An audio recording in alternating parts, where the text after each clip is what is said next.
Hello everyone, I am Parthiban. Welcome you to SAP Views. இந்த வீடியோவில் CENTAC Pondicherry online application எப்படி நம்ம register பண்ணுறது, எப்படி டாக்குமெண்ட்ஸ் எல்லாம் அப்லோட் பண்ணுறது அப்படிங்கிறத ஸ்டெப் பை ஸ்டெப்பாக இந்த வீடியோவில் நம்ம பார்க்க போகிறோம். இந்த வீடியோவை 28/7/2024 நைட் ஒரு 9 o'clock ரெக்கார்ட் பண்ணிகிட்ருக்குறோம். உங்களுக்கு ஒரு 9:30 இந்த வீடியோ ரீச் ஆயிரும். இந்த வீடியோவை யாரெல்லாம் சென்டாக் அப்ளை பண்ணுறீங்களோ அவங்க இது ஒரு டெமோ வீடியோவை எடுத்துக்கிட்டு ஒரு தடவை இந்த வீடியோவை பார்த்தீங்கனாலே உங்களுக்கு ஒரு ஐடியா கிடைக்கும். வீடியோக்குள்ளே போகிறதுக்கு முன்னாடி இன்னமும் இந்த வீடியோவை லைக் பண்ணாமல் பார்த்துருக்குறீங்கன்னா மறக்காமல் லைக் பண்ணிடுங்க. எஸ்ஏபி வியூஸ் யூடியூப் சேனலுக்கு இப்போ தான் ஃபஸ்ட் டைம் வந்திருக்கிறீங்கன்னா மறக்காமல் சப்ஸ்கிரைப் பண்ணிவிட்டு பெல் ஐக்கானை கிளிக் பண்ணிவிட்டு பார்த்தீங்கன்னா நம்ம போடுற எல்லா வீடியோஸும் கவுன்சிலிங் ப்ராசஸ்னுடைய கடைசி நாள் வரைக்கும் செக்யூரிட்டி டெபாசிட் ரீஃபண்ட் ஆகிற வரைக்கும் உங்களுக்கு நம்ம போடுற வீடியோஸ் எல்லாம் நோட்டிஃபிகேஷனாக வந்துடும். மேற்கொண்டு உங்களுக்கு கவுன்சிலிங் ரெலவெண்ட்டாக பெய்டு சர்வீஸ் தேவைப்படுது, இல்லை 1 or 2 டவுட்ஸ் இருக்குது, அந்த டவுட்ஸையும் நீங்கள் பெய்டு சர்வீஸில் கிளாரிஃபை பண்ணிக்கணும்னா ஸ்க்ரீனில் தெரியிற என்னோடய நம்பருக்கு நீங்கள் காண்டாக்ட் பண்ணி உங்களுக்கான டவுட்டை த்ரூ பெய்டு சர்வீஸில் கிளாரிஃபை பண்ணிக்கலாம். ஓகே, இப்போ இதுதான் சென்டாக்னுடைய அஃபீஷியல் போர்ட்டலில் நம்ம செய்ய வேண்டிய ரெஜிஸ்ட்ரேஷன், அதுக்கப்புறம் மற்ற விவரங்கள் எல்லாமே. சரி, என்ன சொல்லியிருக்கிறாங்க அப்படின்னு பார்த்துடலாம். இப்போது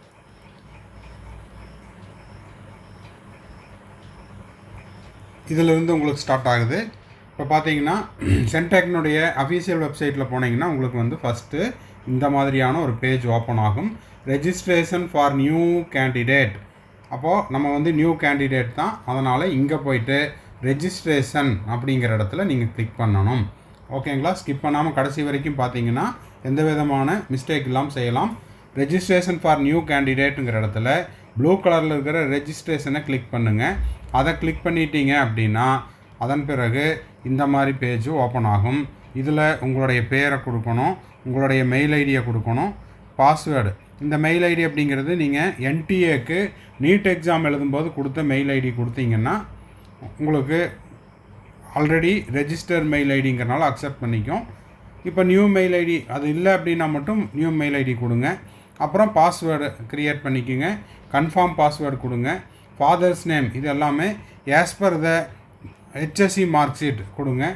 மொபைல் நம்பர் இதுவும் என்டிஏக்கு நீங்கள் நீட் எக்ஸாம் எழுதும்போது கொடுத்த அந்த மொபைல் நம்பரையே கொடுத்துருங்க. அதுக்கப்புறம் டிக்ளரேஷனுங்கிற இடத்துல இதை கிளிக் பண்ணிவிட்டு ரெஜிஸ்டர் அப்படிங்கிற க்ரீன் பட்டனை கிளிக் பண்ணிங்கன்னா உங்களுக்கு நெக்ஸ்ட் பேஜ் வரும்.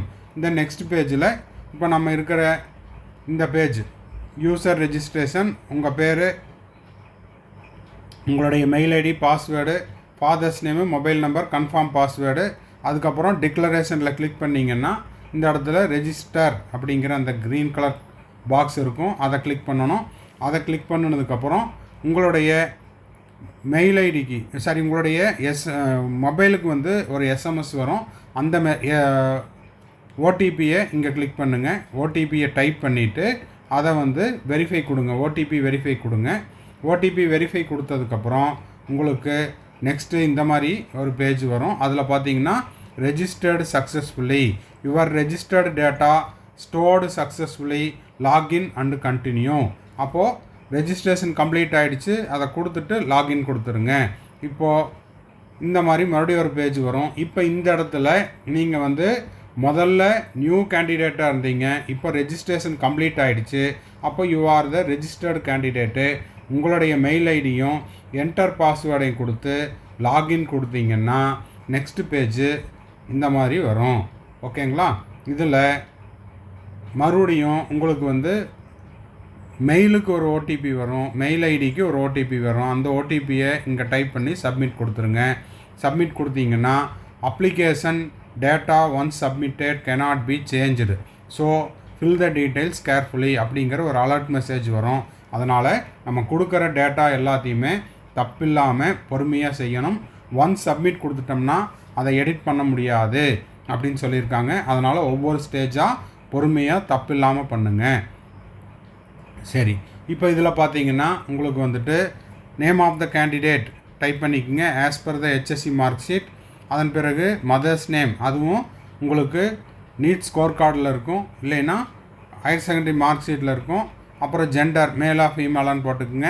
மதர் டங் தமிழா இங்கிலீஷான்னு போட்டுக்குங்க. உங்களுடைய mail ID, mobile number, father's or guardian name as per the HSC mark sheet, date of birth, religion, அதுக்கப்புறம் Aadhaar number, alternate mobile number இதெல்லாம் டைப் பண்ணிவிட்டு இப்போ உங்களுக்கு எந்த இடத்துல டவுட் இருக்குதோ நீங்கள் அந்த இடத்துல ஸ்டாப் பண்ணி கூட பாஸ் பண்ணி கூட பார்க்கலாம். ஓகேங்களா? இதெல்லாம் முடிச்சிட்டிங்கன்னா பர்சனல் இன்ஃபர்மேஷன் இப்போ நம்ம சொன்னது தான். இதெல்லாம் முடித்ததுக்கப்புறம் இந்த இடத்துல உங்களுக்கு உங்களுடைய பின்கோடு என்னங்கிறத பார்த்துருங்க. பின்கோடை பார்த்துட்டு அதையும் டைப் பண்ணிவிட்டு அட்ரஸ் ஃபார் கம்யூனிகேஷன், இந்த கம்யூனிகேஷனை address for communication is same as the permanent address, இந்த 2 அட்ரஸும் சேம் அப்படின்னா 2ஐயும் கொடுத்துருங்க. அதுக்கப்புறம் நீங்கள் வந்து ரிசர்வேஷன் எதுலையெல்லாம் கிளைம் பண்ணுறீங்க அப்படிங்கிறத பார்த்துட்டு அதுக்கு நீங்கள் வந்து இந்த பாக்ஸில் ரெசிடென்ஷியல் ஸ்டேட்டஸ் புதுச்சேரினா புதுச்சேரின்னு போடுங்க, அதர் ஸ்டேட்னா அதர் ஸ்டேட் போடுங்க, என்ஆர்ஐ கேண்டிடேட்னா என்ஆர்ஐன்னு போடுங்க, ஃபாரின் நேஷனல்னால் அதை போடுங்க, ஓவர்சீஸ் சிட்டிசன்ஷிப் இந்தியா அப்படின்னா அதை போடுங்க. அதை போட்டுட்டு சேவ் அண்ட் கண்டினியூ கொடுங்க. இதை முடிச்சிட்டிங்கன்னா உங்களுக்கு நெக்ஸ்ட் பேஜ் இந்த மாதிரி வரும். அதில் உங்களுடைய NEET application number, NEET roll number, year of passing, உங்களுடைய நீட் ரேங்க்கு 700க்கு நீங்கள் எவ்வளோ எடுத்தீங்க அப்படிங்கிறதையும் போட்டுருங்க. அதுக்கப்புறம் நீட் மேக்ஸிமம் மார்க்கு 720, அதுக்கு நீங்கள் எடுத்த மார்க் எவ்வளவு, எந்த போர்டில் HSC படித்தீங்க, அதாவது தமிழ்நாட்டில் சமச்சீரில் படிச்சிங்களா இல்லை வந்து CBSEயில் படிச்சிங்களா, அந்த ரிசல்ட் எத்தனை, நம்பர் ஆஃப் அட்டம்ப்ட் எத்தனை, இதெல்லாம் வரும். அதெல்லாம் முடிச்சுட்டு அதுக்கப்புறம் 12th ஸ்கூல் நேம் என்னென்னு டைப் பண்ணுங்கள். அப்புறம் ஸ்கூல் டைப்பு ப்ரைவேட்டாக கவர்மெண்ட்டாக கவர்மெண்ட் எய்டடா, இயர் ஆஃப் பாசிங் எந்த வருஷம், 11th school name, 10th school name, 9th school name, 8th school name, school type ப்ரைவேட்டாக கவர்மெண்ட் ஸ்கூலாக கவர்மெண்ட் எய்டடா, அந்த ஒவ்வொரு வருஷமும் 9th எந்த வருஷம் படிச்சிங்க, 8th எந்த வருஷம் படிச்சிங்க, 10th எந்த வருஷம், 11th எந்த வருஷம், அதெல்லாம் டைப் பண்ணிக்கோங்க. டைப் பண்ணிவிட்டு இப்போ பார்த்தீங்கன்னா இந்த இடத்துல 12th 2024, 11th 2023, 10th 2022, 9th 2021, 8th standard 2020 இதெல்லாம் கொடுத்தாச்சு அப்படின்னா சேவ் அண்டு சப்மிட் கொடுத்துருங்க. இப்போ சேவ் அண்டு சப்மிட் கொடுத்தாச்சு அப்படின்னா அதுக்கு அடுத்தது உங்களுடைய சப்ஜெக்ட் கேட்குறாங்க. இந்த சப்ஜெக்டில் language, choose language, first English, அடுத்தது வேறு ஏதாவது தமிழா இந்தியா எது படிச்சிங்களோ அதை போட்டுக்குங்க. அதில் 100க்கு எழுதுனீங்களா, 200க்கு எழுதுனீங்களா, 150க்கு எழுதுனீங்களா அதை டைப் பண்ணுங்கள். அதுக்கான நீங்கள் எடுத்த மார்க் எழுதுங்க. அடுத்தது ஃபிசிக்ஸு, கெமிஸ்ட்ரி, பயாலஜி, வேறு 4th சப்ஜெக்ட் நீங்கள் என்ன படிச்சிங்களோ அதில் 100 மார்க்குக்கா, 200 மார்க்குக்கா, 150 மார்க்குக்கா மேக்ஸிமம் மார்க்கு, அதுக்கு நீங்கள் எடுத்த மார்க்கை இங்கே போட்டுக்குங்க. ஓகேங்களா? இதெல்லாம் முடிச்சாச்சு அப்படின்னா உங்களுடைய டோட்டல் மார்க் எவ்வளவு, இப்போ 400க்கு எவ்வளவு, இல்லைன்னா 500க்கு எவ்வளவு, இல்லைன்னா 600க்கு எவ்வளவு, 4 சப்ஜெக்ட்னால் 400 வரும், இங்கே 2 சப்ஜெக்ட் போட்டிங்கன்னா 600 வரும், அதில் நீங்கள் எடுத்த மதிப்பெண் எவ்வளவு, இது எல்லாமே இங்கே உங்களுக்கு வந்துடும். அதுக்கப்புறம் சேவ் அண்டு கண்டினியூ கொடுத்துருங்க. சேவ் அண்டு கண்டினியூ கொடுத்தீங்க அப்படின்னா இது வரைக்கும் நீங்கள் வந்து உங்களுடைய டேட்டாஸ் எல்லாம் ஃபில்அப் பண்ணிட்டீங்க. இப்போ நம்ம என்ன பண்ணணும், டாக்குமெண்ட்டை அப்லோட் பண்ணணும். இதுதான் வந்து very very important. Photo as the need score card, அந்த ஃபோட்டோவை இங்கே நீங்கள் அப்லோட் பண்ணணும். பர்த் சர்டிஃபிகேட்டை அப்லோட் பண்ணணும். உங்களுடைய சிக்னேச்சர் இது எல்லாமே அங்கே வந்து இவ்வளோ கேபிக்குள்ளே இருக்கணும். 100லேருந்து 500 கேபிக்குள்ளே இருக்கணும். 10 கேபிலிருந்து 50 கேபிக்குள்ளே இருக்கணும்.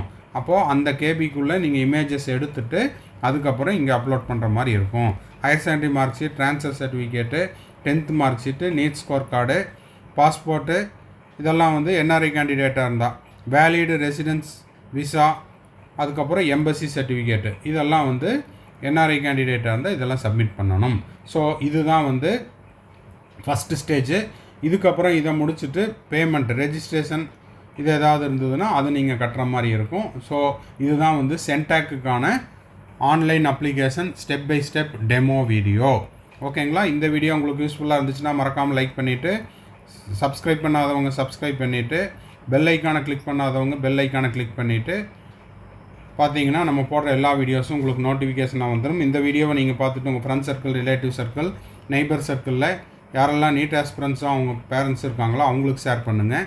மேற்கொண்டு உங்களுக்கு கவுன்சிலிங்கில் வந்துட்டால் பெய்டு சர்வீஸ் தேவைப்படுது, கம்ப்ளீட் கவுன்சிலிங் கைடன்ஸ் தேவைப்படுதுன்னா ஸ்க்ரீனில் தெரியிற என்னோடய நம்பருக்கு நீங்கள் கான்டாக்ட் பண்ணி உங்களுக்கான கைடன்ஸை த்ரூ பெய்டு சர்வீஸில் உங்கள் டவுட்டையும் பெய்டு சர்வீஸில் கிளாரிஃபை பண்ணிக்கலாம். மறுபடியும் அடுத்த வீடியோவில் அடுத்த ஒரு அப்டேட்டோட மீட் பண்ணலாம்.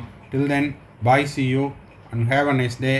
இந்த வீடியோவை எப்போவெல்லாம் டவுட் இருக்குதோ, அதாவது இந்த சென்டாக்குக்கு அப்ளை பண்ணுறவங்க திரும்ப திரும்ப பாருங்கள். இல்லைன்னா எந்த இடத்துல டவுட் இருக்குதோ அங்கே மட்டும் பாஸ் பண்ணி பாருங்கள்.